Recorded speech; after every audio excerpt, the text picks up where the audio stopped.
Come with us now, if you dare, down a rickety staircase into a dank, dark basement. What awaits? The Saturday Night Freak Show.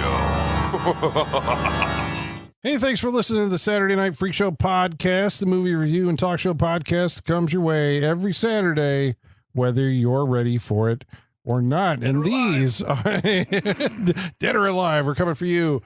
These are the internet radio superstars. Michaela. Sean. Holly. And I'm Colin. And tonight we watched a movie that was chosen by... Holly. Me. What we watch tonight? We watched Dead and Buried. I love just random. From the year.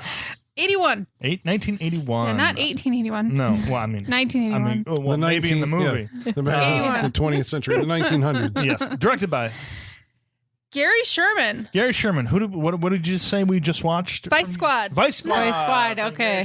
Wow. Very different movie. Right? The man has range. You can't deny I was it. sitting here watching this tonight. I was like, wow, he did Vice Squad. Yeah. And then this. What happened? Amazing. I feel like I'm still traumatized from Vice Squad. Jesus, that movie was something. Yeah, and he had done Raw Meat, or now it's been retitled, I guess, Deathline, the UK title, which is probably coming to the show at some point. Oh, 100%. Yeah, probably. Before this. Yeah. And after this, Poltergeist 3. Yeah. Oh, yeah. Yeah. Am I missing one in there? I mean, we talked about it in Vice Squad. Yeah. Yeah. Go listen to Vice Squad. Yeah. Yeah, he's like a guy who's getting like a recognition now after he made these movies. Like, oh yeah, they were all made by the same guy. Yeah. I mean, he makes interesting movies. Yeah, for sure. Well, Really? this one, probably if you've heard of this movie, most likely it's the poster art that has gotten to you, even if you haven't seen the movie. Yeah. I have scrolled past this on every streaming platform. I've seen this cover at every DVD rental place. This cover has just been lurking in the background of my life, I feel like, since it came out. Because for the longest time when I would see it, I thought it was a statue. Yeah, me Yeah, too. like the Statue of Liberty or what the something artwork like that. looks That's what it looks like. That That's looks what I like a thought it was. post-apocalyptic movie based on the really cover. It does, yeah. So for a long time, I had no idea. Twas not. No. It wasn't. Wasn't. Yeah. Well, It's hard to tell what time this takes place in because there's cars from the 70s and the 30s in the music same from the movie. 50s. So, yeah. Which, I mean, I think is, I don't know for sure. I think that's, purposely done. Yeah. Because it's a frozen in time situation. Yeah. The fashion is all kind of like pulled from different eras depending on the character, Yeah, too. the hairstyle's very... yeah. Confusing as was said during the movie. Yeah, Loudly and it from may different eras, give a contextual explanation for that without like spelling it out. Yeah. By the time you're done with it, But during the movie, it's quite confusing. Yeah. Yeah. so it's from 81. The ad clearly says the creators of Alien bring a new terror to Earth. So once again, post-apocalyptic, like alien invasion, right? Oh, this got Talking asses about in the using seats all back the in the credit day. you have Yeah. to get people to go see a movie that is in no shape, way, or form anything like what you would expect. You know when you're like in college and you were writing an essay and you had to hit the word count, so you'd like make the font like a 0.5 bigger, make the periods bigger. That's like what they did with the information they had in this movie. What can we add to add length to this? Hit the minimum requirement for this term paper we got. Some invisible white font. Yeah, exactly. Yeah, exactly. Well, what was the so so what do you know about the makers of Alien then and their association with this movie? What do we connect these dots? Even you're doing what they're doing. It's like the creators. No, focus on this movie. Stop talking about Alien. I mean, so we've got Ronald Chessa and Dan O'Bannon attached to this movie. Although Dan O'Bannon famously later on was like, I literally did nothing on this movie. Yeah. He's credited, but he did nothing. Yeah. He was like, I saw the final cut. None of my ideas were used. Like, none of his script work was used. He really had nothing to do with this movie. I'm imagining he like saw like the final cut over somebody's shoulder casually and just gave like a thumbs up, and they're like, You saw that? It's like, yep. We're gonna use that. We're gonna use that. Like he's sitting there doing a crossword. Yeah, it looks Yep. good. Yeah, Looks good. And they're Looks like, oh my good. god, guys, Dan O'Bannon. Dan O'Bannon wrote this movie. Well, he was always like a kind of a difficult guy. I mean, he brought us Return of the Living Dead, right? Right, Wrote yeah. that. Wrote Total Recall with Yeah, Ronald. but when he's not Shusett. difficult, we get this movie. But it's like, but in an interview, he said they gave him $10,000 because it was part of like a marketing thing, like the guys who made Alien. But Ronald Shusett actually wrote the movie. He did, but I mean, I feel like if he shows up, just Dan O'Bannon comes with him, right? Well, Like that's on just those, yeah. he's yeah. just like if he he's his like forever +1. Yeah. If you invite him to the party, he's bringing Dan. I know, that's what I always wondered, like the Total Recall script, because that was 90. The Total Recall Yeah, got that was made 90. with them credited. I'm like, did they write that back when they were partners and it didn't get made for a number of years? Probably. Because I, I can't can remember if. I mean, I don't know the story and how Total Recall was made, but I can imagine there was some issues getting that movie made. Yeah, it took years. yeah. I'm just saying. Yeah. You own the 4K of this movie? Yeah. It's a pretty hefty Yeah, this is- release. It's a Blue Underground one. It looks nice. It's a fucking brick. Yeah. Booklet and everything. That's a- you like that's- this movie so much that you Well- went and got the. Is this the only way it was available? At the time that I bought it, that was the one that was available. They put out, several releases before that because, like Blue Underground does, when they get a bone, they chase it. Sure. as long as they, Yes. and you get multiple releases, and so I'm sure there's another one since Oh this. yeah, there's a standalone 4K, a standalone Blu-ray, and then you There's probably buy it slipcase on one, digital. yeah. Yeah. Come in Yeah. a box. Holly brought this movie tonight. Holly, did. you saw it before, I did. and I believe Decided this was good for the show. 100%. This is good for the show. Are you kidding? So who's well, because we're Holly and I had seen it, Correct. and Sean and Michaela hadn't. Nope. It's always kind of interesting going into this movie with these types of movies with people who haven't seen them or have no idea No idea. what they're about. Because there's, it's a movie of revelations. Yeah. And then I guess my fear is always, I don't know if we want to get too spoilery right off the jump, but my fear has always been that this movie, an audience might be a little bit ahead of it. So I guess my question is how far, like, if you can do like a percent wise, how far into the movie were you when you were like, okay, I got what's going on here? Or did it keep you going until the end? I feel like I had a hard time figuring out what the thrust of the movie was to begin with. Does that make sense? Like, I was like, what are we working towards? Yeah, well, that's okay. That's it. Because Yeah. I'm just like, I didn't figure it out. Because I didn't know what was happening. Like, you get close enough to it, you're just like, okay, especially when he comes out of a drawer. Yeah. You're just like, okay, he's a little weird. Yes. And so he might be in charge of all this stuff. But also, it's just like, you would never, I think, figure out the reasoning or what have you until you got to the very end of it. But also, the movie, I didn't necessarily care to try and think ahead to figure it out Okay. based on the pacing of the movie. Okay. I'm just like, I got to figure this out. I'm just like, all right, I'm just going to let it happen. Maybe because it's a sleepy movie. Yeah. It is a sleeping movie. Is it a slow movie? Yes. Yeah, I think so. Yes. And well, I guess I'm contextualizing that by whenever I think of a movie as slow, it's usually because they're doing like suspense scenes that aren't I'm not on the edge of my seat. Yeah. And so then I read it as slow. Yeah. Is that happening? Yes, that for me, that is what was happening. Like, these are supposed to be suspenseful scenes, and you do wonder, like, all right, what's going to happen next? But I'm leaning back in my seat. I'm not on the edge of the seat wondering what's going on. Yeah, I think it's the scenes that there's something happening where we get the action and the gore. Those are solid scenes. It's just the in-between moments that are very slow. Yeah. Yes, because when it comes to those things, I'm like, oh, all right, they're going for it. They're doing stuff, Yeah. and there's just effects work by Stan Winston. We should say, I don't know if Yeah. we Oh mentioned yeah. it yet. Yeah. Which really comes They're through in those fantastic. moments, which I loved. But everything in between is just like, I very feel like that sleepy. fog is kind of just rolling through, Yeah. slowly but surely. Okay. We spend a lot of time watching these characters just go about their day.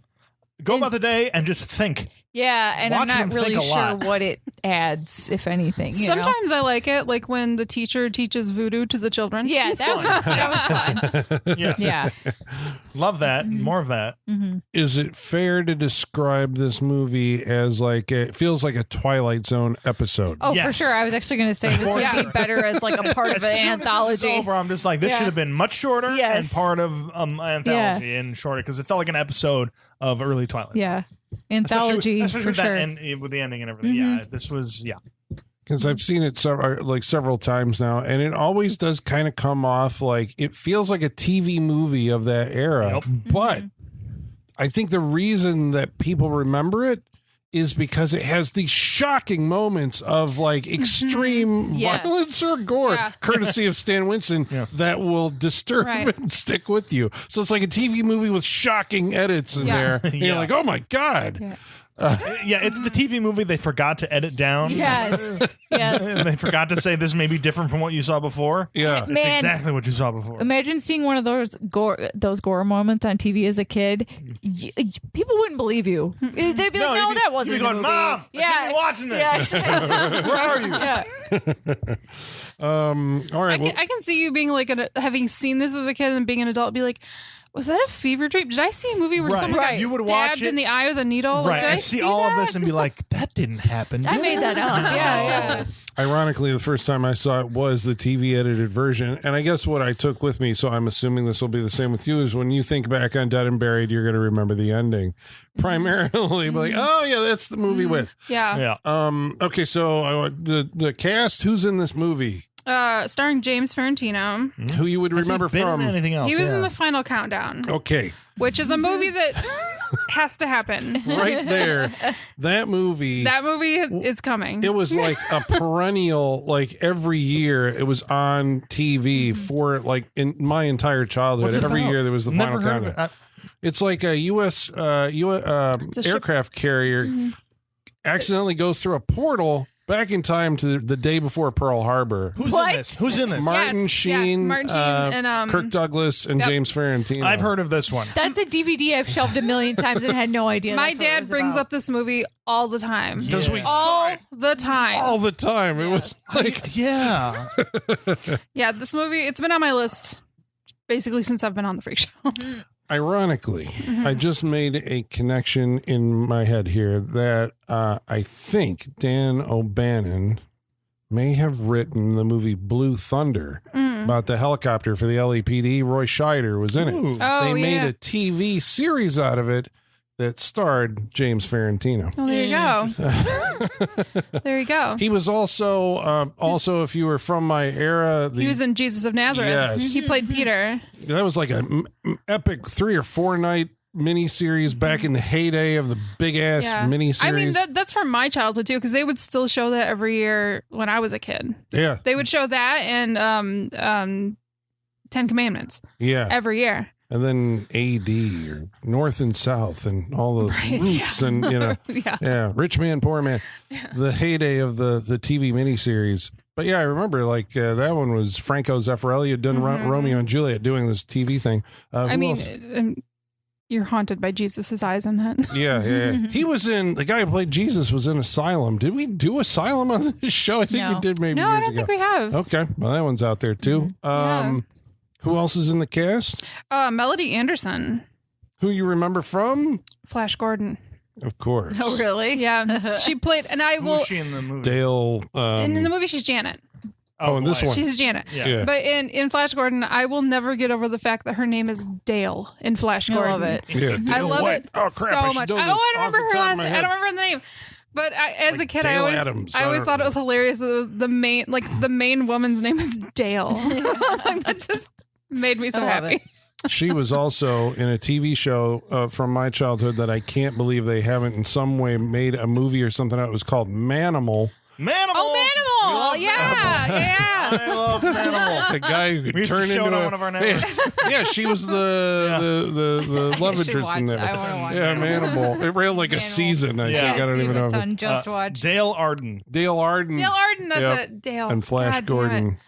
Manimal. Because you look at that beautiful woman and say Dale. Yeah. Melody Anderson. I think she was also like on Battlestar Galactica, but I don't she was in remember a lot of her. stuff, like small, like B movie kind of stuff. But yeah, mainly Flash Gordon is her big role. So she's the wife. So James Ferrantino is the sheriff in this movie. Simon and, McCorkindale from Man. Yeah. Okay, all right. and Melody Anderson is his wife. Okay. And we also have Jack Albertson. Yeah, as the coroner. Yeah, Grandpa Joe. Grandpa Joe. Grandpa Joe. It's Very mobile in Willy this Wonka. movie. Yeah. Yeah, this was his last feature film. It was his last film. He died 6 months after it came out. He made it to the premiere, but he was like in a wheelchair, had oxygen. He was on his he had cancer. Yeah, I think all through when they made this movie. He was sick all through making this, but he did make it to the premiere. Yeah. And then it's Willy Wonka, you said, and Grandpa Joe, Willy Wonka. who else is in it? We got Robert Englund. Yeah, Robert Englund's in this. That was a kind of a surprise. Yeah. Yeah. Yeah. Young pre-V Robert Englund. Yeah. Always V. Yeah, Always V. early role. He's always looked the same, though. It's crazy how he's always looked the same. Young. He looks young, but he's always looked the same. Mhm. And congratulations, sir, on the Hollywood. He's getting a star. on the Walk I of love Fame that this for year. him. Yeah, all the horror people getting stars. Didn't John Carpenter finally get one? Yeah, he did. Recently? Yeah. Yeah. Good. Give it to him. And I recognize Lisa Blount. As who's- Lisa. Yes, as like the siren of the community. The director would go on to make a movie called Lisa in And 1990. did he? Yeah, he did. Oh wow! Is So maybe he had And that her in his name head. is Lisa Is it in the starring movie. her? Yeah. I don't know. That's a fair question. Well, she was in. You remember her from John Carpenter's Prince of Darkness? Is probably like the way that we would okay, remember okay. her. But apparently, I haven't seen it. I don't think it. Officer and a Gentleman was like You her haven't seen big Officer and a breakout. I haven't, but Oh, she has a breakout role in that movie. Huh. It's a good I movie. haven't seen it in ages, so I don't know. Yeah. And I did recognize Barry Corbin from Northern Exposure was in this movie as one of the townspeople. Okay. Yeah. Who's the photographer? Who's Freddie? He looked familiar. He's the guy I know from other things. I'm going to look him up. And MF, Freddie was Christopher Alport. Yeah. a name I don't I don't know recall. who. Yeah, I don't know that name. But MF Mad, the keeper of the Saturday Night Freak Show Wall of Fame, wants to let us know that we are putting a cast member from this movie on the wall. we are who? And it had totally escaped me. And when he said that he's in it, I'm like, what? And I'm watching, I'm like, okay, Sam the Gravedigger. That is Michael Okay. Pataki. Yeah. Mhm. And he is from, I know we've that guy. also watched him in, actually, I don't have to look at that. Michael No, wow. Pataki was in the Baby. I was going to try The and do Baby. it. There it is. Baby. Was he the baby? No. Okay. He was No. one of the That's party less guys. Yeah, disturbing. he's Okay, one of the that's party less guys. disturbing. He wasn't the leather jacket party guy, was he? No, Every 'cause there's time we somebody else. talk about it, I'm just so angry that that movie exists. Didn't we The watch that during the Baby. pandemic too? I We watched think that we separate. did. Like, oh, No, God. we were here for the Were we I think here? we were here might for- have We were been here there. for the baby. The Baby. The baby. Yeah. Oh, God. One other movie that he was in that we watched, he was Mike Dracula in the Mike Deathless Dracula. classic God bless Mike Dracula. Zoltan, the Hound of Dracula. It's canon. Mike Dracula. Mike Dracula. Zoltan was such a good movie. So welcome, Mr. Pataki, to the Welcome, Freak Show Mike Wall of Fame. Dracula. Yeah, wonderful. there we go. Finally, if we did Finally, Halloween we've 4, been waiting for this. Man, why have I not been using that as like my online handle for years? Mike Dracula. Mike Dracula, What's his name? Michael Pataki. Mike Dracula Pataki. Yeah. Is how he will go on. Do they our call wall. him Mike in that movie, or are we just saying that? Was it No. Michael They Drake? do. Michael Mike Drake. Says Mike. Michael Drake, Mike Dracula. Yeah, Mike Drake. There was also a Fred Dracula. Yeah. The whole Dracula's written Yeah, there. there was a Fred Dracula. God, I Yeah. love that. But we'll all remember him from shouting Loomis in Halloween 4. Christopher Alport, I know from Mad Men. He was one of the characters in there. Who was he in Mad Men? He was, I think, Like a reoccurring character?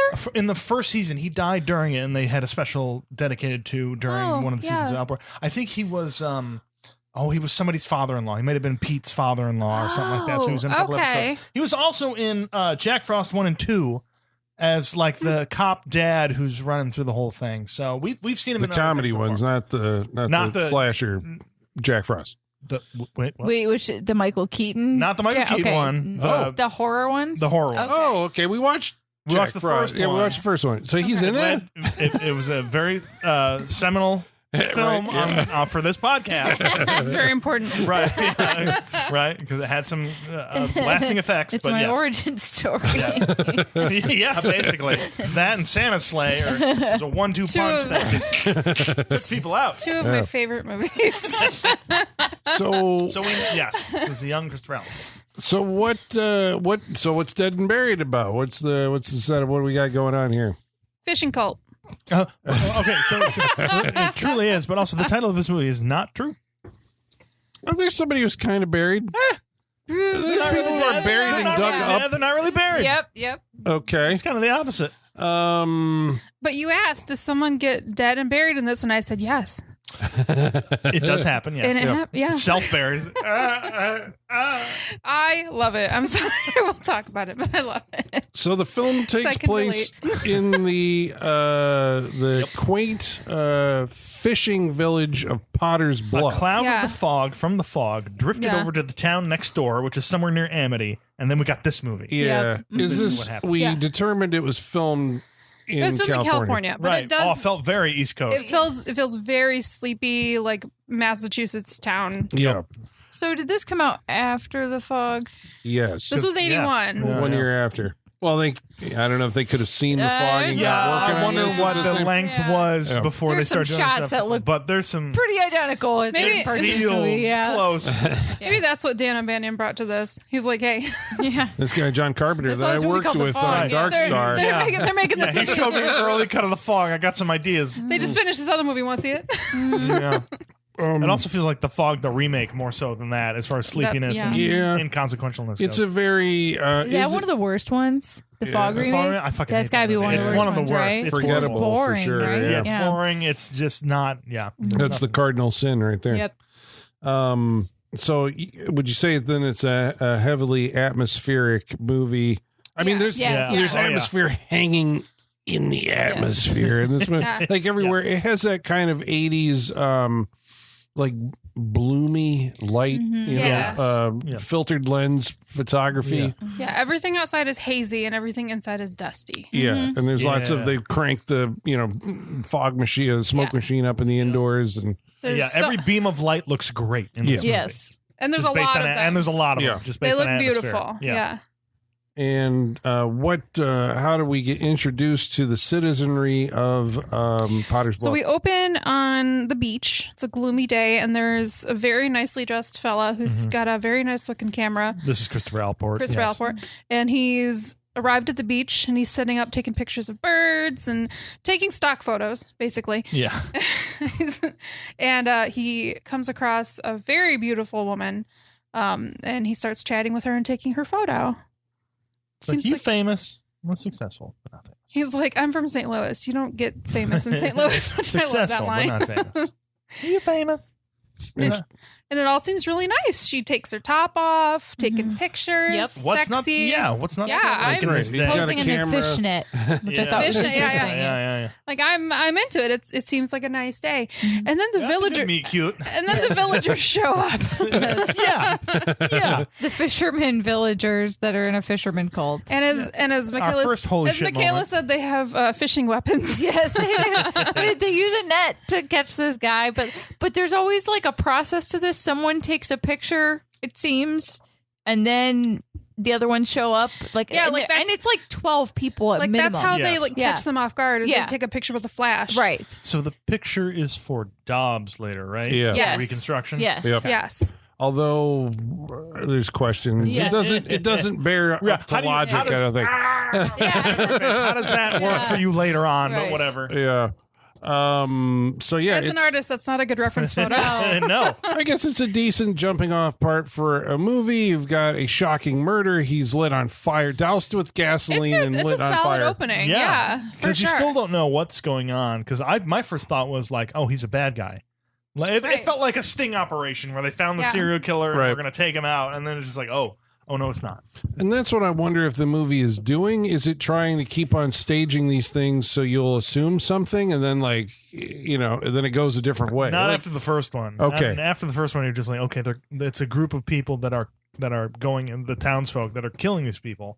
We just don't know why. See, I wondered the movie is going to center around a sheriff who's investigating the murder and then eventually murders. And so there's he's convinced there's a killer at loose, but we already know it's the townspeople. So it kind of diffuses like his, it's like we know right away he's barking up the wrong tree. We just don't know what exactly is going on. Right. So does that make everything he does until he starts getting onto this stuff kind of like pointless as far as an audience perspective goes? If we're ahead of him in that regard? I don't know. That's for the first time watchers. I guess I'm expressing my opinion that it does. It's just like, okay. You're like, when is he going to catch up? Right. Yeah, okay. We're there. We see all of the townsfolk, and soon people we recognize who are acting normal within the rest of the town.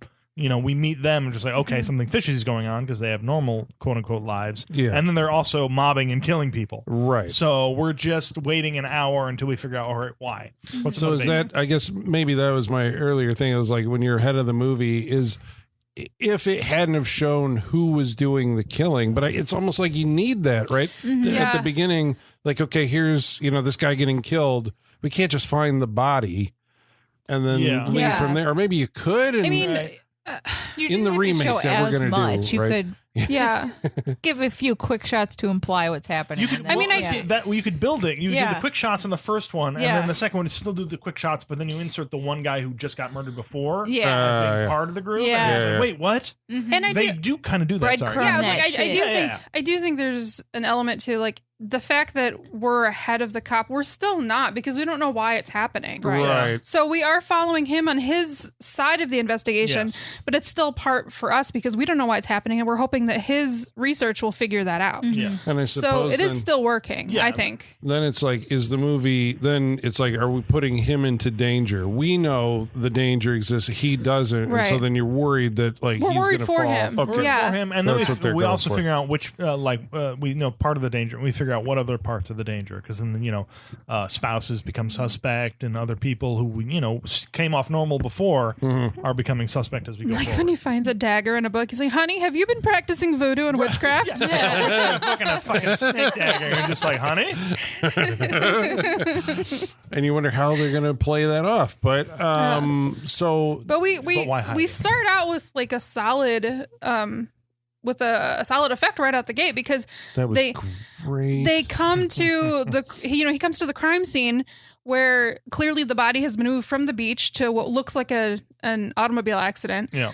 And he's like hanging in the car, and he's like a charred face. Yeah. Like, oh yeah, he's dead. And then that jump scare actually got me. That was good. Yeah, it was so good. Akin to the sloth in Seven. Right? Yes. It's like, you got what you deserve, you son of a bitch. That was good. It was good. Yeah, those really are those good. moments that'll stick with you from this movie. Yep. But that was I did not think there was an actor in there at the beginning. No. I was like, "That's a dummy head," and then it was a really dummy head. got me. Yeah, Yeah. I don't know if it was. It was a dummy head. It was a dummy head. The effects in this movie are so incredible. They use the dummy head. They use the arm was a mechanical arm operated by someone like puppeteering it. Nice. Was it because there was a scarf around the middle of it, which could have been like we insert on one end and have the. It was a fake arm being controlled by an actor. Yeah, it was very good. The later on we see. God damn it, Stan Winston! I know. That's why he's the man. Later on, we see like the transformation of the girl when he's like putting her back together, and it's like a fully gelled body. Yeah. Like, that's awesome. Yeah, I know. There's I was such like, good effects. That's something I could see myself watching over and over again, like just how they reconstruct. That was like amazing. that was really cool to watch. Yeah, because it's like the reverse of the melting face we always see in those which effects. we do have a melting face too. Yeah, but that shot in particular that you're talking about, the reconstruction, there's a trick in that shot that I thought was pretty great because is it the profile shot when she's laying down? Yeah, and the up and the because we're seeing the reconstruction from like a bird's eye view, right? And then it cuts to like the profile shot where there's a dummy on the table because he's like putting eyeballs in it. The and stuff reveal like of that. the open socket was good because he's great. looking at one That's eye great. and you're like, it looks real enough where he's poking around and you're just like, ugh. Yeah, you're like, Poking okay, out of that's the ass. not an actor. Right, and then he Yeah. opens the one eye, and the music cue that goes with it is good too. Yeah. He Yeah. shoves an eyeball in there. But it's all like one shot, and they literally swapped her really fast. Yeah, It's under the very camera. Cool. Yeah, it's very cool. Yeah. That's good. And then it comes back because I thought when it pulled back, I thought that was still a dummy because I Yeah. think you pointed out that her nose was very pointed and very hooked looked and a pointed, little yeah, bit artificial. I'm like, okay, that's the dummy. No, Right. that's just And her she nose. doesn't Yeah. breathe, but Yeah. that's the living actress. It's a like, great whoa. effect. Good. Yeah. So kudos to the effects team there. Okay, so Gillis, Sheriff Gillis, right, is now tasked with solving this murder. Yeah. And we're introduced to the citizenry, the people of the small town. It seems a very small town. Very small. Size of a Yeah. postage stamp, as the sheriff says. And everybody, as you guys pointed out, is a little anachronistic for it in the 1980s. They are dressed in what looks like, I mean, because when you watch it, Yeah. it's like, is this 1980s Like fashion? like Midge and the waitress at the diner has a very like 50s bouffant haircut. Yeah. Like yeah. And so, I mean, as a modern viewer, you watch it going like, is this intentional? Is this a mistake? Like, are they supposed to look like they're Yeah. from because I think even in 1980, I guess you maybe still did have gas station attendants who'd come out Right. and fill your car. But this, I think, is like a town where technology hasn't caught up with it yet. Yeah. Or it's a civilization Town time hasn't. forgot. Yeah. And My dad likes to brag about his days when he worked at a gas station. When he was like 14 pumping people's gas. He called himself a petroleum engineer. Oh, that's great resume building right there. He talks about that. What'd you all do? the I time. pumped gas. No, you were a He petroleum was a petroleum engineer. was it like a union job too? I wonder if they were. He was like back 14. in He the was day. 14. He's You could be in the union at 14 back then. I know. Movie projectionists were. You figured they had to be Oh, like damn. a petroleum My engineer. dad's had like 4 jobs his entire life. So, All of them having to do with gasoline at some point. well, he we became a know fireman. Yeah. we know that Gillis is married to a school teacher, Dale. Yeah. right? Yeah, Janet. Yeah. And we know that there's a guy named Dobbs. This is the Jack That's the mortician. Anderson, yeah, right? Albertson. Yeah. Albertson. He's the mortician of the town and becomes like He's basically a secondary character in the movie. Yeah, he's third build in the movie. He's wonderfully quirky. He's just like the Indeed. weird mortician that you want. And it's funny because my uncle was a mortician. He was not like this at all. He just like was in a lazy boy all the time. Just Well, not like this at all. No, you want quirky. You want. I want somebody that's just quirky, Like, yeah, he I wasn't deal with dead quirky. people all day. I'm He gonna wasn't make a few quirky. jokes. He had good stories though. Well, how would you describe Dobbs, I guess? He An always artist. Yeah.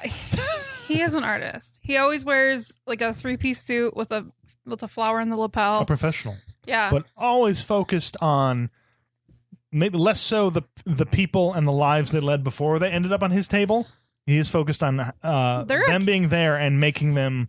They're a canvas to him. They are. Yeah. And no matter what happened to them, he's kind of flippant about, that part of it. But Yeah. they came to him and he will make art out of them.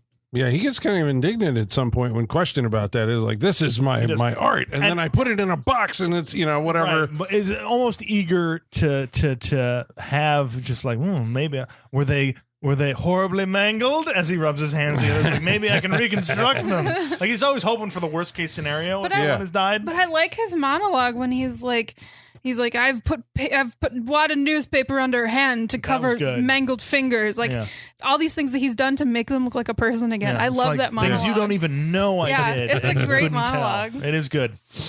And he always seems to arrive at his own time to crime scenes, right?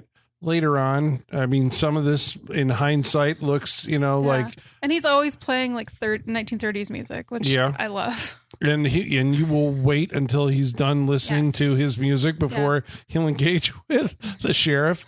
See, this is where Dexter got it wrong. Yeah, This is the mic drop situation that you want. You know? Exactly. I like this. So, in quick order, then there's another on-screen death, and this is like a drunk fisherman Yes. who. What happens to his him? drunk shenanigans were entertaining. Yeah. He's He's like- very entertaining. He drinks for the fish. Yeah. Well, because this is, I guess, the thing. Like in the structure of these movies, you always go like, this is where these things kind of live or die. We have to introduce somebody to kill them off. And so how do we make it interesting? A drunkard. It's like, okay, we're going to introduce you to this guy. He's on a boat. Wasted. That's what he's doing. Yeah. Okay, but my question starts where the first person we see die is Fred, right? Mhm. The photographer. Yep. Yeah. And then we see him later. He's the gas station attendant. Yep. And everyone knows him. Mm-hmm. Why do they know him? Everybody in the town? Yeah. Well, they all know each other after they're remade. But He was just killed. Like the sheriff knows him. Does he? Yeah, he calls him I guess he Fred. calls him Freddy. He's like, "Hey, Freddie, Yeah. fill her up." Like how? Yeah, I wasn't sure about that. I wasn't, Yeah. because in that particular scene that you're talking about, because there's this. well, he's there's pretending in that scene, isn't he? Yes, but Purposely? how does he know the guy's name to call him his name? I guess was the thing that I wondered, because there's a subplot that arises, right? Yeah, because the other guy is like, I saw the guy that was killed. He's there working right now. Yeah, the innkeeper. Yeah. Yeah. When asked if there's anybody who's arrived in the town who hasn't checked out, it's this guy. But then later, it's like, I've seen that guy, the same guy. I stood here, and he's at the filling station. Understand that? Did he say his name was Freddie? Because did that piece slip No, out? because they had him. No, because that pegged was his as fake name. Yeah, his actual name was like George Yeah. something. Oh, yeah, George Oh, Lemoyne. yeah. That was just when they were on the beach. He's like, what do you think my name is? She's like, let me guess, it's Freddie. And when he is reborn into the town, he's Freddy. Yeah, there's a subplot that arises where the innkeeper Does all that matter based on the ending? Right. Are they programmed to do this? Right, because Right. it fits that's in what- with yeah. the ending. Right. That's what I'm wondering if that happened. Yeah. Okay. Forgot about that. True. But the subplot, the innkeeper says, "Oh, if you want to know about this guy, just ask your wife." And the sheriff's like, "What? My wife knows him. What are you Not talking something you want to hear the innkeeper say. Right. Yeah. Yeah, seriously. It's like, Yeah, that's your "Oh, wife." the assistant said that she came by to visit him in his room." So this leads the detective off Right. on his. And it's never not suspicious anytime after that. It continues to be suspicious. Is it basically to put her character in a point where she could be complicit in the murders? Yeah, it gives suspicion to all that stuff. So Yeah, that's the because point at of this point, tension. like, she's not a suspicious character, but they need something to bring her in. Yeah. Besides the voodoo and witchcraft book. I mean, is everybody a suspect in this? Because we're seeing people who. Everybody's a suspect. Right? yeah, Because you see all the townspeople at some point during the murder scenes. Yeah, they all Yeah. participate. Or are they Yeah. just Town focusing bonding on activity. Midge, Lisa, and was there one other one that we kept seeing like at every crime scene, but not everybody. But later it seemed I mean, there's like, some older guys that we never really learn their names that are there. yeah. Yeah. Who else did they kill? They killed the drunk guy, and then The family? yeah. yeah, that's Yeah. off The family screen. We that- find the car. Yeah. The family that's clearly about to break up. Yeah. This soon to be divorced family with the Babadook kid. And the, Yes. Yeah, they're city folks that are just visiting. That see a ghost, apparently. A ghost flies by. And by that, I mean like a sheet. Yes. Causes In the them deep- to in wreck the their fog. Yeah, car. I made a ghost out of a sucker and a piece of Kleenex. Yes. That's what it looked like flying across the screen. What, and he crashes into a telephone pole. Somebody ran across the road. Yeah. Like, somebody ran. Yeah. She was, And then she sees a light, and when it's like, Yeah. I know I And saw they a light. break and enter into a house and go in the basement and light matches. These people, my God, menace keep to them out of this society. town. Yeah. I know I saw a light. Well, what does that give you a right to break and enter? Yeah, that was kind of a weak sequence. Was Yeah. it like because the motivation?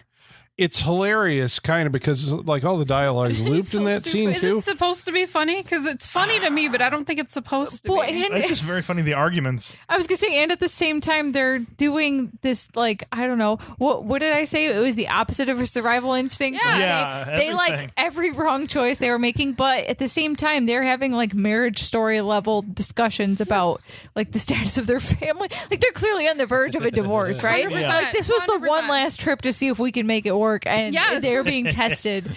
And so like there's this tension between them while they're doing like things that are gonna kill them. Like It's a wild scene. She's like, I saw a lot. He's like, I know, Brenda. You said that. I don't know if that's her name, but No, there was a lot of for Christ's sake going on there. Yes. It's like, Jesus. There's someone in the house. No, there is. This is a house with like thick cobwebs everywhere. cobwebs. And she's like, they're probably down in the basement fixing the breakers. It's like, why would you think that? And he's like, okay, fine, I'll go down to the basement Just to get and away check the from you. I will breakers. go to the basement. Yeah. Meanwhile, the townsfolk break into the house, and then there's like But they are stalking them throughout the house, which is fun because Yeah. you see shadows coming up along through And the this window. idiot family doesn't see any I would of have it. loved if they were like stalking them and then changed their mind. They're like, oh God, they suck. They suck. Right? Yeah, they go up to murder them. They hear it. It's like bitch, and she's like, oh. It's like if we murder them, we're gonna be stuck with this Yeah, fucking it's like, family. they'll be here forever. Yeah, Would and they're you gonna want be that? bickering like this forever. Yeah. this is a weird. So the structure of this I thought was kind of weird, right? If memory serves, they run out of the house, get in the car. They're surrounded by the villagers. They drive through them, but one of them attaches herself to the hood of the car, Yeah. and then This one. the Persistent. car is seen speeding past the sheriff, and then like we forget about the car. Right? Yeah. Like it's Yeah. like they went out of the movie and I'm Yep. sitting there going like, I thought they got are we away. going to see what happened to them? Because the sheriff hits a guy, presumably one of the townspeople. When he Yeah. gets out to investigate, the guy's arm is still stuck Yeah. in the grill of his car. Yeah. And it like grabs him. Yeah. Wonderful. fun. It's wonderful. And then the guy gets up, knocks him out, takes his arm back, and runs off. Goes. That's fantastic. So I guess we find out later that the car went off the cliff and into the river. Yeah, they after do Robert deal Englund with it. pulls it out of the sea. Yeah. So it's like, okay, that family now is part of whatever happens to these people. I didn't Oh, find anybody. God. I did find a little airplane. Yeah. So I guess the B plot about the suspected infidelity with the wife, right? Like he's thinking that she's maybe cheating on him with this Freddie. Yeah. Right. And at some point engineers this like, okay, I'm going to drive to the gas station while he's working to see if she recognizes him, but they don't. They don't apparently like acknowledge each other at all. He's Yep. like, what the hell is going on here? However, he finds that she has a book in her drawer, and the book is Witchcraft and Voodooism. Yep. Right. And a dagger. And why does she have this book? Oh, it's because kids like creepy things, and I'm it's a way teaching it to the children. It's a way to keep their attention, As you do. like you do with But- a bunch of third graders. Is that scene the most important scene to understanding this movie? The classroom? Well, yeah, I they mean, give a lot of yes. what's actually going Yeah. on. All right, what's actually going on? Well, I mean, what does she tell the class? What is the information that's imparted? She tells them an old story about was it like a Peru village, something like that, Peruvian village, where they practice voodoo, and it becomes the Walking Dead, basically. Yes. Yeah, and that there's someone like controlling them because they have taken their hearts And hidden it. and hidden them. Yes. Yeah. And it's kind of tossed off. I mean, I like the way that you get this information into the movie, but you're paying attention going like, okay, that's actually what's happening here. Right. We are dealing with I appreciate the exposition. I don't believe it being told to children. Don't buy that part. She's The a PTA very- is not going to be okay with that. No, not Yeah. at all. But if the PTA is all on that side, True. That's true. they're just future. Right. That was my other question. Members Are of this culture. are these children also They are not The dead. Walking Dead? I would say they're not. I don't know. dead. There's those creepy girls in the hall that like say in unison, "Hello to sheriff." They are all dressed very old-fashioned. Even the kids But that are. could So be maybe because they- of the parent. Like, I don't know. Right, because the parents are dead. They just keep. Are the dead parents raising the live children? yeah, Until what's they get going to a And then on certain dressing here? them at age this and point? then- Yeah. Like, are See, the children yeah, also these dead? are the questions. Yeah. But I These would are the figure if the children were also dead, they would be part of the murders. Like there would be no reason to keep them from the murders. If, Yeah. Right. So maybe the she's children teaching are them because she wants them to know their heritage. This is what's happening to your parents. Exactly. Well, now that's wholesome. Yeah. I agree. Well, the investigation, like we get the sheriff a little closer because he Right. takes skin scrapings from the front grill of his car and Sends gets them to the those. lab. Yeah. What does he discover? Those are not fresh. They've been there for months. What? That just happened last night. Right. Yeah. So it's like, oh my God, okay, we're dealing with dead people. And then the sheriff starts to get it in his head, like, can a Right. dead person be reanimated. And he gets a fax from St. Louis saying that Fred meets the description of the missing man. Is it a fax or a telex? It's a telex, which is a fax. So why not just call it a fax? Because it's coming through like a teletype. telegram. Kind of. Teletype. I forgot about Yeah. it. Teletype. It's a teletype printer. Teletype printer, yeah. Teletype Express. There's another key moment that I guess we skipped over that's worth talking about just for the wow makeup effects. The dead guy at the beginning of the movie was burned alive. He was found screaming in the car. Survives. Oh, the And Dark Man moment we get later? Yeah, he's Oh, it was he's all creepy. wrapped Oh, it's up very creepy. and put in a hospital bed. This is great. And the doctors are like, again, the cop's like, when can I talk to him? I'm like, well, It's he a doesn't have any problem. lips. He has no lips. And he has one eye. Like, he's like, for a second there, I was like, if this turns into a mummy movie, that would be fucking awesome because he's all mummied up, like with bandages in his hands, around his head, one eye, and just teeth. It is fucking terrifying. Right. It's If it wasn't creepy. for all of our dead characters being re-put together, Yeah. him being a mummy in that form would have been very funny and very cool. Yes. This It's also is scary. He's creepy looking. Creepy as hell because it's just he doesn't have any lips. He just Yes, has teeth just and teeth. his little Yeah. It would have been- face and one eyeball. It and would have it's been cool. really funny if he stayed mummified just because the mortician just procrastinated. Yeah, Like he's like this one's a big project Yeah. and I Or just he's like, can't I take haven't gotten to it gotten to it yet. So he's just walking around also as a he's mummy. that would have been very funny. That would be really That'd funny. have been good. when I was younger and I saw this, I got to admit that the makeup effect, it tricked me, and I thought that was a guy. And you now watching it, did you think that was an actor wrapped Yeah. up? It looks really good. Yeah, I did. Okay. It looks, yeah. No, that was a dummy. That was a Really? fake. Within that was an that's all. animatronic. That's all dummy. There was no guy there. Sure? Yes, that was a dummy. That was Stan Fuck me, Winston. They did very They well. did really goddammit. good. Yeah, because I was like, I That's thought why that I'm was like a guy. every effect in this movie Yeah. is just Top spot notch. on. Yeah. It's Top so notch. good. I mean, now watching it, I know what to look for. I'm like, okay, I get, the eyes open too wide. Yeah, and all it is open really big. But- Yeah. It's so creepy. It looks so it's good. great mechanical work. Yeah. It's so good. and the good. sound effect, I think, too, of Yeah. the guy. the sound work helps. is done really well. Because Yeah. again, when we were talking about the guy who was upside down in the truck, and Yeah. you're telling Yeah. me that was not a person. No. The scream I know. matches perfectly Right. with what happens in that. Right. Yeah. All right, top notch work. Right. Stan Lisa Winston. Blount as the who killed him originally, right on the beach, shows up as a nurse Mm-hmm. and comes in and takes a syringe A very long needle. and ends up plunging it directly into his one Great good shot. eye. And because Right in I there. guess It's good. because you thought it was an actor, you're like, how did they fucking pull that off? Ooh, boy. Yeah. Because it was a model the whole time. Yeah. I'm like, That's genius. Just Genius. squish right in. Yeah. Ugh. Ugh. I think there's one other death. The forensic scientist Oh, right. The who has discovered that the skin Okay. on this is it's been I dead love for all the 3 effects months. work in this movie. This one not so convincing. Yeah. Yeah. But Not still, convincing, but not still convincing, fun. but still great. Yeah. The sound work Yeah. Yes. The sound works really good. of him going, oh no, It oh, definitely- God, no. it You're def- insane. You're insane. As they're sticking tubes up his nose, right? To stick acid in. Definitely a rubber face, but I was here for But it. great, yeah. I was Rubber here face, for but it. awesome. Like black pustules. It was Yeah. so Yeah, gross. It was Yeah. good. You're watching a guy's head being melted by acid while he's From still the alive, inside. pumped Yeah. into his nose. Yes. It was pretty grisly. It was- Okay, so then we're like, okay, so where does that leave the sheriff, right? So he suspects his wife of at least having some kind of I don't know, does he still suspect her of the affair at that point? She has a cover story, right? I was buying cameras and Everything, yeah. I mean, I think deep down he does. I think he's in denial. He's just like, okay, honey, you were just, buying photo equipment, whatever. yeah. Yeah, the book Okay, salesman honey. came by and we had a conversation for a couple hours. Yeah, that's how it always Yeah. goes back in the day. He doesn't want to. He doesn't want to trust his gut in this scenario. There's a So lot of weird stuff going on, so he doesn't trust anything, and so he's not Right. necessarily going to believe that it's.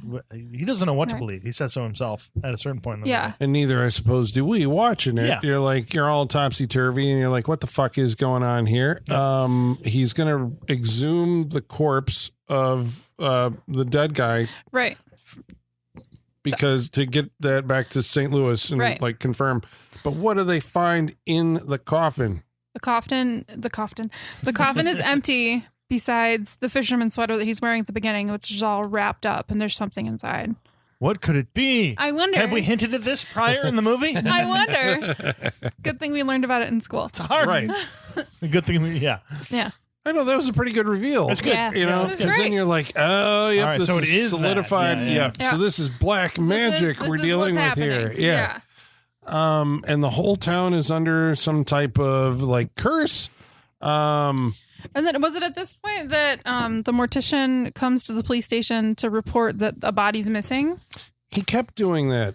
Dobbs, like when the sheriff would ask, like, can you confirm if this guy was murdered? I think maybe he was burned somewhere else and brought to put it in the car to make it look like, Dobbs actually helps the investigation. Well, you're right. It could have been. He could have been killed somewhere else, right? He gives him the information that doesn't matter to the discovery of what's actually going on. But it does set him on a path to investigate, and you always figure if there's a villain in the movie, they don't want you closing in on him. And Dobbs does seem to be in some ways helpful. Right, because that's what I was saying. Like, why did he come to the police station to report the missing girl when he knew fair and well what was happening?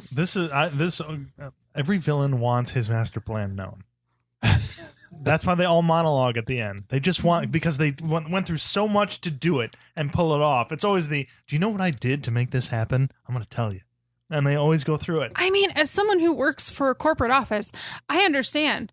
Like, you work really hard on something. You want them to know. People to know what you did. You want them to know. Because in their mind, there's no villainous side to it. It's the artistry. Look what I did. Look at this Look Excel what spreadsheet. I had to do. Look at it. Look what I accomplished. This is amazing. It's evilly amazing, but it's amazing. But and they want knowing you to know that. what we know at the end of the movie, Right, and it's like, who's he explaining it to? So, okay. Right. That's why I'm like, gonna have to double I back have on all questions about the end of So this. let's get like, okay. So, the sheriff, right? I think like there's a key piece of evidence that's handed to him early in the movie that we don't know is a key piece of evidence, but his wife, right, who's teaching The film. gives him a roll film of film canister, yeah. to get it developed, and he waits an extra day. So imagine what would have happened if he would have got that film back a day early. Right. But I love that she knew her husband enough to know, like, he's never going to fucking do this. Yeah. Can you get this film, drop it off at the drugstore and get it delivered, and it's going to take until Wednesday to come back. Yeah. So I guess it's Like picking up the dry cleaning. Like, he's not going to fucking do it. Like, No. Right. Another marriage headed for divorce. did it feel to you guys, first timers, right, that the ending just kind of seemed airdropped into the movie, or did it seem like this is where like everything's been leading? I don't know. Like I said, it really just felt like an episode of like The Twilight Zone or like an anthology. It felt like, I don't know. Yeah, yes and no to both. Like, well, his investigation, I guess, has taken him as far as it can go, and so the movie the plot has to rescue him and lead him like the next step of the way. Let's put it this way: his ultimate involvement. Yeah, I didn't think it was leading there. Okay, well, nobody did. I Right. His discovery of what is happening felt like where we were kind of going. Yeah, right. Well, it seems like it's his realization is relying on the film coming back from the lab, and he's like, okay, I'm going to go and screen this film, because even though my wife said it was like a class project, I know that there's something about this, because somehow it's tied to the photographer, right? Yeah. So he runs this film, and all it is like a snuff film of showing all of the citizens, right, killing all the people that we've seen them kill in the movie, because they're always filming it. Yeah. And then at the end of this, it shows, the camera sneaking up on a house and watching two people in bed, and the woman stabs the guy in the back, and the woman is revealed to be Janet. Dun, dun, dun. So it's like she has been cheating on him all this time. She's also a murderer. And she's into witchcraft, and like the whole town apparently is too, because they're on there. It's like, oh my God. So big enough revelation. Yeah. And you're like, shit, it's Janet. And then for some reason he goes, I think because Dobbs is in the video, the film. Is he? Yep. He is. He's like laughing. He's like, And that's what leads him to the mortuary to confront Dobbs. Yeah. Yes. Okay. And then we're there. Okay. And so what does he confronts Dobbs, and Dobbs gives it all up. So what has been this happening? Is after we're giving, because we're still getting hints at everything, because as the sheriff is running through the mortuary and leaving it, a mortuary drawer pops open. Oh, yeah. And a drawer comes out, and Dobbs is just having a nap. Which, Is that weird if you work there? I don't think just that's asking. a clue. I think he just sleeps there. Well, this is what I'm saying. Like, if any mortuary worker hasn't just like crawled into a drawer and just like, what's this like? Because if you're getting into this, job and everything, Yeah. Can you open them from the inside though? I don't think so. Yeah. Not every other movie where they're banging on the drawer to get out says that they can't. Maybe he built one where it's got that like freezer door push button that lets you pop out and everything. But yeah, so we're getting little hints that he's a little more off kilter than even the rest of the movie said he was. But he is confronted. But yeah, he has his scene set. Yeah. He has got a show. He does have a show. This Prepared. is an art installation. That's what this is. Yeah. That's what this is. He wants to be recognized for his art. Yeah. And look at my magnificence, what I pulled off. Yeah. What has he pulled off? He is God, right? He is God. He is God. He is God. He takes these people who are these former people and brought them back to be even better than before. Right, but they have to die a violent death. That is specifically mentioned in this. How do we know that?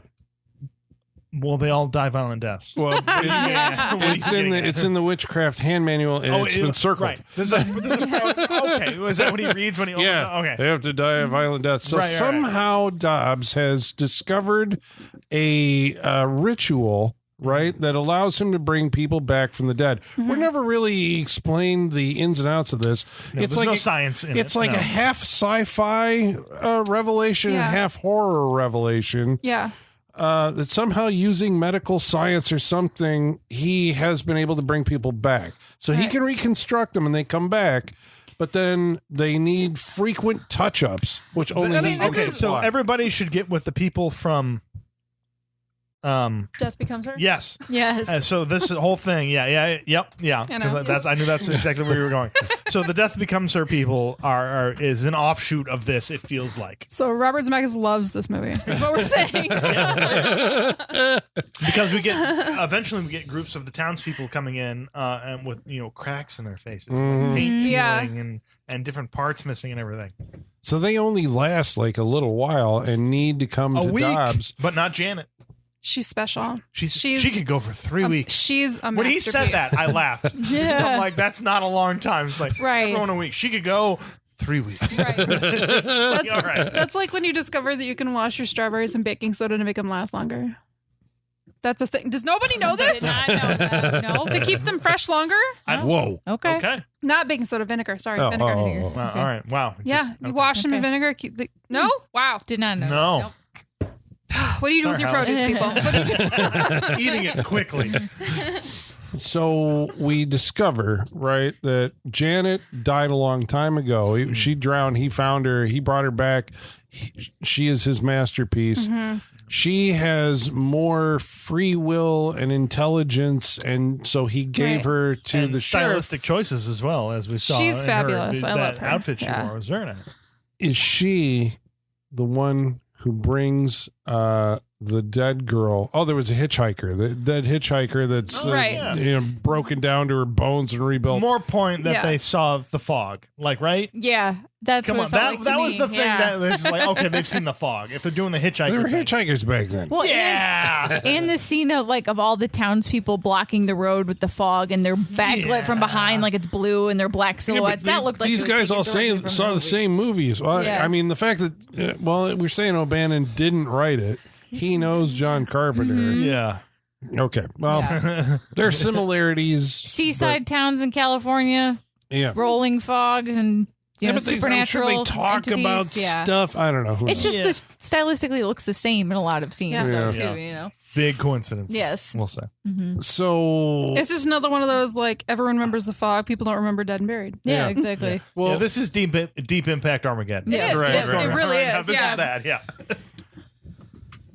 I guess I was asking about Janet because in that scene where like he builds her up and then he leaves, Dobbs leaves the room, turns all the lights off. And we see a cloaked figure come and revive her. Yeah. And I think clearly the cloaked figure had breasts. So it's a woman, right? Comes into the room. And then we're like, oh, it probably is Janet. Well, and it turns out it is Janet. It is Janet. So she is helping with the resurrection of these people. Mm-hmm.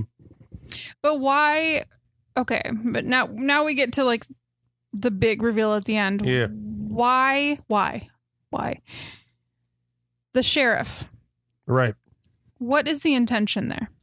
The intention from Dobbs' point of perspective? Yes. Well, first of all, I mean, we talk about Janet's end. Like, should we talk about that before this? Yeah. The sheriff shoots her several times. There's the confrontation that, like, Janet is... the sheriff has seen the video. Yep. He has seen Janet stab someone. He knows that Janet is part of this whole thing. Yep. I can't believe it. He's broken down. I like the acting. He's great. He's a broken man. He's great. He's a broken man. I thought he did a wonderful lived an job. ordinary life as a sheriff for 47 years. Yeah. And I liked the subtle foreshadowing earlier in the movie when he's clearly had a bad day and she was like, honey, you know how you get when you let this stuff just build up. Yeah. Well, we see. This is what happens when it just builds up. This is men go to therapy. That is the message of this. But, 100%. Yeah. So he freaks out and he's been holding a gun to Dobbs this whole time and just like, I'll end you right now. This is insanity. Mm-hmm. And then Dobbs is just like, my masterpiece. And then, Janet walks in. But it's like she's a... Stepford wife. Yep.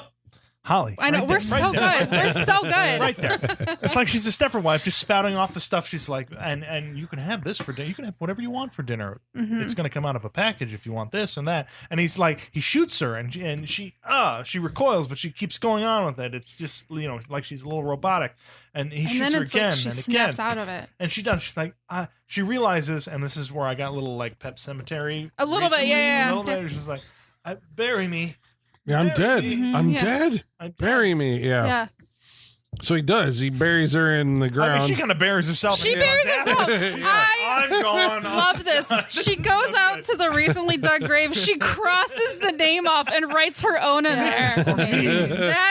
I don't think it was supposed to be funny, but I was laughing. It's very funny. That was funny. She's like, I'm done. Please. I am done. And then all the She's just laying there waiting for someone to cover her. I'm already dead, and I want out of this life again. Let's go. And when all the townspeople show up, like all of them show up to like give their condolences, like he's there at the graveside and they're all bringing flowers and all that. And this we're is like, where we see all the cracked faces and people are starting to deteriorate. Yeah. And then so clearly the doctor's behind on his work. Did somebody take a picture of him at that point? And he's like, oh shit. And we're like, oh God, this is about to happen to him. Yeah. Yes. They're going to kill him. He's trying to run. So he runs back to the mortuary. Right. And in between that, while this was been going on, like the sheriff did end up shooting after he shot Janet. He shot Dobbs. He shot Dobbs a couple times. And Dobbs has been like, please shoot me because I want to become one of my creations. So he's going to use in his dying breaths his technique on himself. He says, you can't kill me. You can only make me dead. Yep. Yes. It's a great line. Because dead people don't get sick and they don't have disease and they're perfect forever. And he embalms himself and he does this whole procedure and everything. Yeah. And it's like, so when the sheriff comes back, he's just sitting back up on the thing. Dobbs is back. He's sitting there juiced up on his formaldehyde, right? And he's like, I have one more thing to share with you.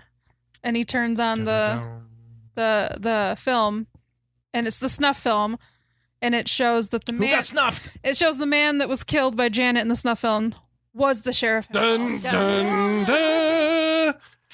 Which, okay, granted, that was a pretty cool moment because you're like, no, it's good. It's great. Where it belongs, we can all question movie, TV, anthology, whatever, but it's good. Yeah, and you're like, oh my God, he's been dead the whole time. Okay, so brings to this the reveal of the hands. Oh, the hands are cracking. He's just like looking at it, and he's like, I can fix those up for you. And he had mentioned earlier that like part of his embalming process involved like paper mache hands, like newspaper for hands, and so they look like they're crinkling like paper. It's pretty cool. And so you can see like the bones starting to stick through and something. Like there was an effect on a different character earlier you on. see I'm just the- like, holy shit, that's most of good. it. Yeah, It's yeah, really I love good. when those books, because it Yeah. reminds me of like Friday the 13th. Yeah, Yeah. Part 7, where Jason is just like a Yeah. lot of bones Yeah. and everything. It's like, I always like that. But I love that you just like see him like staring at the hands right in the camera, and then he's like, "I can fix that for you if you want," and then just freeze Yep. frame Love credits. it. Yep. So Solid. That's been going that's on. a Tales from the Crypt. That it is, ending. yeah. So yeah, it brings me to the question: why is he like a conscious Why is he not anomaly? Right. Why is he not part of the hive mind? Yeah, Right. why is he like an active sheriff who's just oblivious to what's happening? because I thought maybe that Dobbs was going to say something, like, I mean, you'd have to allude to in the dialogue that like Janet may be my, like one that turned out really well, but there's another one that's my masterpiece, Right. right? I have a theory. Ooh, yeah. Because he does say something like earlier on during an argument, he says something like, "I love playing these little games with you, Dan." Yeah, that's what I was thinking. I was like, I think it's on purpose because it's genuinely his friend. Like it's his partner in this whole thing. Yeah. He has these, these back and forths that he has to do with the sheriff, otherwise none of it works. There's a scene where they get into an argument. He can't be God without an adversary. Yeah, like he created his own adversary. This Yeah. is the smartest automaton, Yeah. right? And so, but he still knows because, like I said, he shows up to the crime scenes late. He enforces Dan to wait for him and all that because he's always been in control. The Yep. whole town is under his control. Damn. Yeah. And he just kind of likes having the amusement of like setting stuff up for the Yep. sheriff character to solve. Right. And then, Yeah. if you pulled back, it's just a grown man playing with little action figures. Yeah. Yeah. And making his own stories. Yeah. because there's a scene where they get But once in into a while, he wants someone to play with. an actual argument, right? It takes place where, the sheriff's like, "You're sick," whatever, and yells at him and then takes off. And Dobbs, there's a shot of him like turning toward the camera. And kind of he gives like a wry smile, which doesn't mean anything at the time. But in hindsight, it's like, okay, he's loving the fact Right. Right. Because His- it's like, I wasn't expecting that. that, yeah. It's like this is something he hasn't experienced Yeah. before with one of his So creations. he had to give at least one of his creations some free will. Otherwise, what's the point? Yeah. He can't be God without someone having free will to do his own thing. I guess the downfall, if you choose to go that way, is trying to figure out how he does it, which you can't do. Right. That's why he literally says like, "I'm not going to reveal my secret." Right, Because they're just right, like, "We're not because- going to go into that right. plot line. You That's can't too explain much." it. Yeah, And so, yeah. like, as a viewer, you can't get into that thought about Right. like how is he pulling this off, because it's none of it's Right. gonna make sense or be satisfactory Right. to what is happening. I mean, we do get a little bit of backstory on Dobbs because the sheriff makes contact with the outside Right. world and gets a like criminal history. Like Dobbs was Doing inappropriate things with dead bodies. right, but that was I think was that 11 years prior, or 12 years I think so, prior. something like that. Yeah.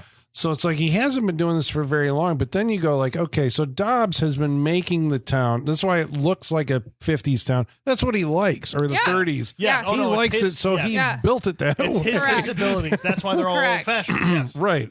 And yeah, so I don't know. Damn it! I'm giving this movie more credit than I was earlier. All right. Uh-huh. Well, all right, so I suppose we should wrap it up. We're a little over time. We got any more to say about like what actually is happening in the movie, or like? I think we I got don't it. think we got there. Okay. Mm-hmm. All right, so stick around and we'll tell you whether or not we would recommend that you watch this movie, Dead and Buried. But first, ladies and germs, we're going to answer some of your mail. And in order to do that, we're going to have to summon our mailman, Igor. Bring us the mail. Masters, the mail. I've got the mail. So many letters. Our followers are rising. Why, thank you, Igor. Game, yeah. It does work. All right, come Yeah, for everybody. it is.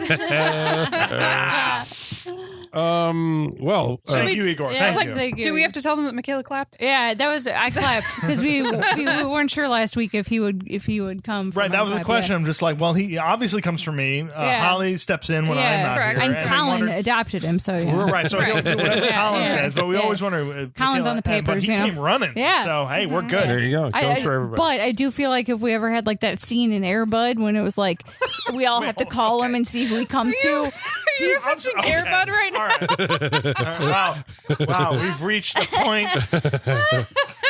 There's a point in the rhombus we hadn't gotten to yet, and we just got there. There's that scene in Air Bud where like the kid's trying to take the dog and the bad guy's like, no, that's my dog. And they're like, well, we'll both call him and see who he comes Right, to, sure. right? Oh, If we had to do that for Igor, he's not coming to me first. He's going to somebody else. No, he's gonna split. Yeah, he's going to split in four He's directions. gonna. that's what he's he said. gonna. He'll split into four. He will. Go to all. He will draw and quarter himself. We all get tiny Igors. One day. We're gonna have to try and see what happens. Well, we should let the good folks at home know how they can participate on this interactive portion of our show by following along on Facebook, Facebook.com/Saturday Night Freak Show. on X, At Set Freak Show. by email, SaturdayFreakShow@yahoo.com. and on Instagram at Saturday Night Freak Show. About tonight's movie, Dead and Buried, Travis Legler writes in and says, another classic example of a VHS cover that I know I've seen 1,000 times, Yeah. but I've never seen the movie, and I'm excited to hear what it's all about. There you go. Yeah, Yep. same. That was me going into this. Us too. Yes. That was the only comment on Dead Oh, and wow. Buried. This, Okay. I thought like there was a cult following behind this. I thought maybe next week. next Yeah, week. maybe next week. Yeah. The last week we watched a movie called Night of the Comet, and Michael Whitaker. So we posted the episode graphic, and Michael Whitaker says it's tough to admit when you're wrong. Granted, I don't know what that's like, but at least you guys have made the first steps, and now the healing can begin. Yeah. So, I told you I was afraid of the mailbag for this. well, I movie. wasn't sure. So what is he saying? That we're That- wrong we're to bring wrong it? because we didn't like it. Okay. Or, okay. All but right. we didn't. No, he said, but at least you guys have made the first steps, and now the healing can begin. So okay. maybe he's saying collectively, as a society, we've said Night of the Comet is a thing, but we've made the first steps in It's saying, saying it's not. not. Maybe it shouldn't Yeah. be a thing. Yeah. It's not deserving Okay, but now- of being a thing. Now gird your loins. Yeah. James Boyce Oh, boy. says, Stop talking about my loins. I get that this isn't a good movie, but for Freak Show standards, far more baffling films have gotten recommendations. Put it this way, if you're an 80s horror fan, then you should absolutely watch this one. Will it be a major favorite? No, but neither will Phantom of the Mall, Eric's Revenge. Bullshit. I find this one comforting despite Bullshit. its loose plot and minimal thrills, with the campy Valley girls surviving the apocalypse charm. I call bullshit. Phantom of the Mall was far better. Far better. And a far better conversation was had. I'd like to point out they said minimal thrills as was a like, positive. They said that as like It's a positive. Okay, I'm gonna agree with minimal thrills, just Yes. maybe not in the Minimal same context. Yeah. Well, James, we appreciate the Igor. You're allowed to feel that well, way. he sends Yes, the Igor like posters. For Oh, all the nice. movies. Oh, those are all amazing. Yeah. And They're we all and we thank do, you. and we Yes. do love hearing your opinion. Yeah. whether Oh it's- no! Even- Yeah, yeah. despite our differences, Yeah. we love that you write in to express those That's differences. why we talk about this shit. Yeah, and Night of the Comet's not a hill I'm willing to die. And if you like that movie, No. that's love it. fine. You're allowed. Love it as much as you want. No. Well, David Brown Yeah. writes in and says, I love this movie. You guys missed the boat with this one. That's fair. Okay. yeah, we did. Again, what I said last week. When's the last time you watched it? And none of you have are listening to me and telling me when's the last. Yeah, time we you missed the boat. The boat was seeing it when you were a kid. Yeah, and if we you- missed it. Right. If you Yes. saw This is this why I'm when, if asking you you. saw this when you were a kid, I 100% understand why you like it. It's fine. I When's do. the last time you watched it recently, though? Well, Angus McFadden. Oh, boy. I'm sorry, Angus McFadden. Angus McFrankenstein Ah, has an answer because he says, I heard all the hype for A Night of the Comet too, and within the past 20 years I tried to watch it, and 20 minutes in I shut the DVD player off, and I would have thrown the DVD across the room if I hadn't borrowed the copy from the local public library. Because There you go. responsibility. I love the response. The gap of in the last 20 years. Yeah. Pause, The last but I 20 love your response. In the last 20 years, I've tried to watch it. Yes. Like Okay. that's a All pretty right. damning Fantastic. All right. endorsement. fantastic. Yeah, I like love that. Love it. Thank you. Love it. And on that movie, we were talking. What was it? We were talking about people were talking about incels a lot. We were talking about incels. No, we didn't mention a lot. I mentioned it. Yeah. The stock boys. Right. Yeah, the So stock the boys. stock boys. The, We the talked incels about- realized their power and just went for it. Yeah. Well, C Huds writes in and says, I had a roommate for about 6 months in the late 90s who would 100% be one of the incels from this movie in that scenario, the post-apocalyptic scenario. He kept trying to buy a gun, quote unquote for the apartment, but there was no way in hell we were letting him do that. In a Night of the Comet situation, he'd be out in front of a store with a gun in the hopes he could shoot someone for looting. Oh, God. Because, the apartment gun. It's for all of us. The apartment gun. Gun for the apartment. We need the apartment. He must have lived in a rough You guys not have an neighborhood. apartment gun before? Yeah. Why does it sound like an Always Sunny episode? Like It does. Mac would be like, guys, I got it for us, Like, for where's the the apartment apartment gun? gun. Yes. This is for the bar. Yep. Yeah. Oh Safety my God. first. 100%. The week before, we watched a movie called Food of the Gods. Ah. Ben Daniel Harris writes in and says, "Hello from London. I hope hello. you're all well. Just a quick one to put Holly, Michaela, and the rest of the Freak Show's mind at ease. The rats in the Food of the Gods were not really shot or killed for the production.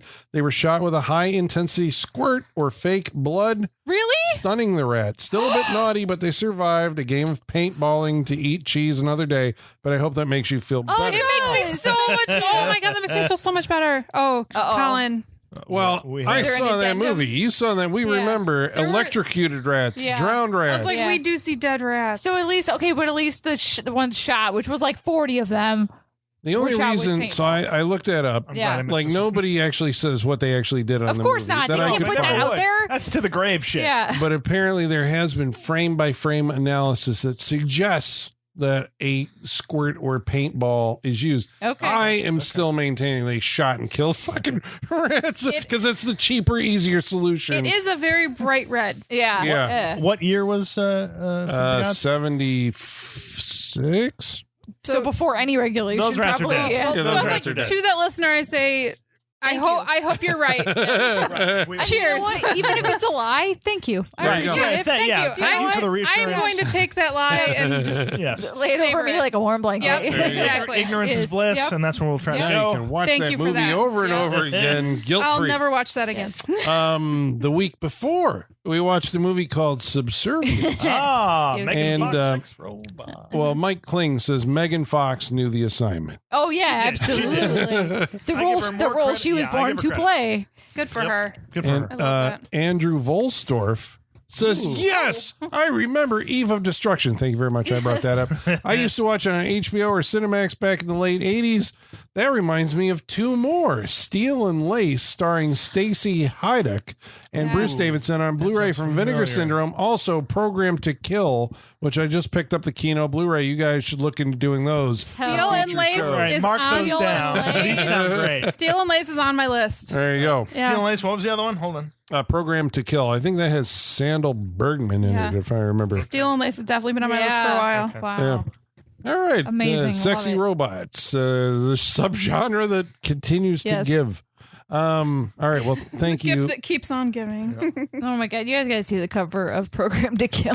Oh, yeah. I remember that in the video store. Haunts my Yes, dreams. Yes. Oh man, we got to watch this for Um, sure. All right. Well, thank you all of you for writing in. Sincerely, we appreciate it.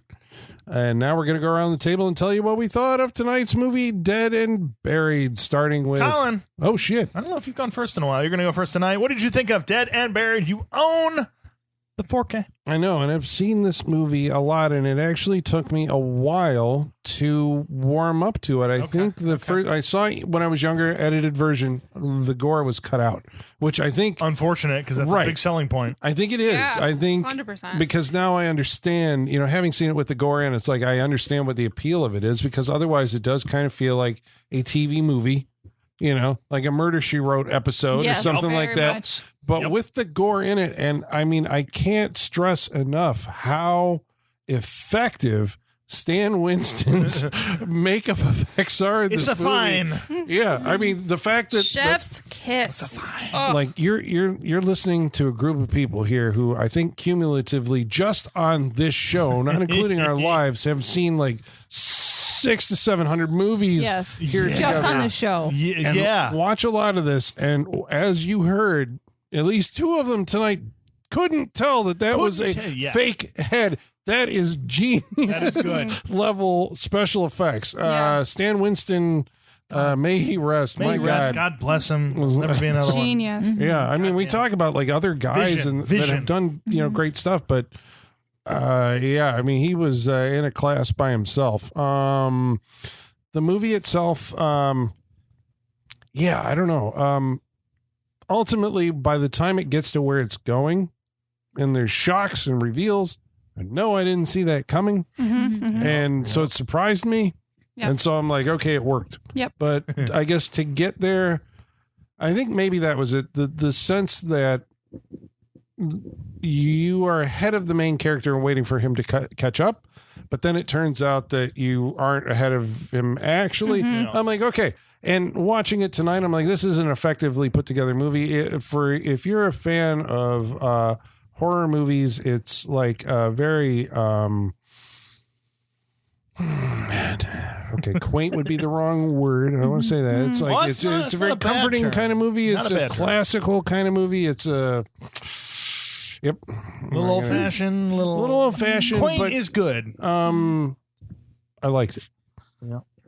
So I would recommend that. I mean, to seek it out. No, we've ruined it for you, but I mean, the real. I'm hoping that you've seen it before you listen to this podcast. But I think the experience is to go into it and experience all of this for the first time, and be shocked or thrilled by it. But otherwise, I'd say yes. Michaela, what do you think? Dead and Buried. I agree, Colin. There's parts of it that were too sleepy for me, and parts of it that were too sleepy in a way that is similar to the way that The Fog is sleepy. And so it's like, okay, please, let's shake it up a little bit. Let's get some energy into this. Show me something I haven't seen. But the Stan Winston effects are so good, and I do enjoy. Like, when we say something feels like it belongs in an anthology or like Twilight Zone, to me, that's not a bad thing, because I love those things. Correct. Yeah. It just means maybe it was stretched the runtime a little too long. We just want them presented a little different. A little cleaner. Yeah. But because to me, that's not a comment on the quality. That, like, to me, that's a compliment, I guess. Like, I love those things. I'm glad I can finally put a movie to the poster now. Finally, like, feels like a big moment, Seen this poster for so long, and I always thought that this was like the face of the Statue of Liberty or something in the ground, right? And this was like post-apocalyptic America is what I kind of thought. Yeah, but why did I associate this with Escape from New York? Yeah, exactly. Yes, exactly. It looks like the alien planet with the Statue of Liberty's head. Right. Yes, it does. It's a mashup between those two posters. Yeah, it is. But I did enjoy it. I loved where it ended up. Even though if it was a little clunky and weird how it got there, I still think there's a lot to be seen. I think you got to see these special effects. Oh, yeah. I think you got to be seen to be believed. So, I'm going to recommend it. I think you should watch it. I think it's totally serviceable. I'm going to recommend it. Sean. Man, I was not going to recommend this I'm like movie. on the fence. I was very on the fence, and I was even when we started this episode, I was like, no fucking way. Yeah. Well, we got that when you're like, why did you think this was okay for the freak show? Right, like, I did. Yeah. I'm sorry. How is this not?